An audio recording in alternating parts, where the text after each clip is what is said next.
It was time to say goodbye to Bel Air Drive. The last of Mom and Dad's belongings were being moved out, including the MG. Sadly, not all our treasures would make it. We held one last fire down below with some of our greatest friends present. Weston demonstrated some of his mad skills with his right arm. What even is this?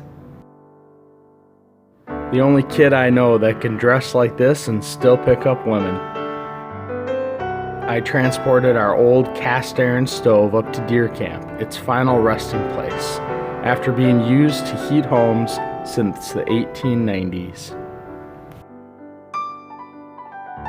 I'm not sure, but this may have been my last time at Deer Camp with Cody. Knowing he was getting older, I spent a lot of time with that dog. And much of my time was spent down in the St. Croix River Valley, one of my favorite places to this day. Mom and Dad were moving to a small place on the lake in Pine City. Brad and I decided to head on up there and take a look around. Brad said, "Hey, is there any way we can get this boat out on the lake?" Indeed there was. Brad told me he had just flown over Door County, Wisconsin the day before, and the fall colors were amazing. We decided the following day that we would fly together over to Door County.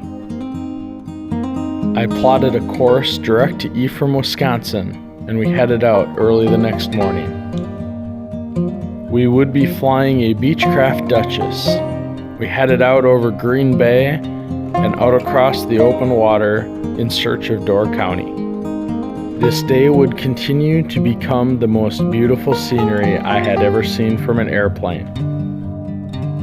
With epic shorelines, Caribbean blue waters, and fall colors, this is a record that I have not broken to this day. After a quick pass over the area, I said to Brad, "We've got to turn around and make a couple more passes. This was just too much beauty to land so soon." Brad agreed, and we continued our tour of Door County by Duchess. I don't know specifically what it was about this day that made it so amazing, besides the natural beauty, but it has been seared in my mind as one of the greatest flights I ever took. We put the Duchess down in Ephraim, parked her along the grass line, and decided we'd go for a walk. Two great friends strolled down this beautiful street that day in search of more epic scenery in the local state park. Just look at those tree colors. We hiked through the state park and climbed up to the top of the tower. Not only was the tower a couple 100 feet high, but it also stood atop a couple 100-foot high cliff that we had flown over. There is no denying, in both my aviation career as well as my life, this was one of the most beautiful days.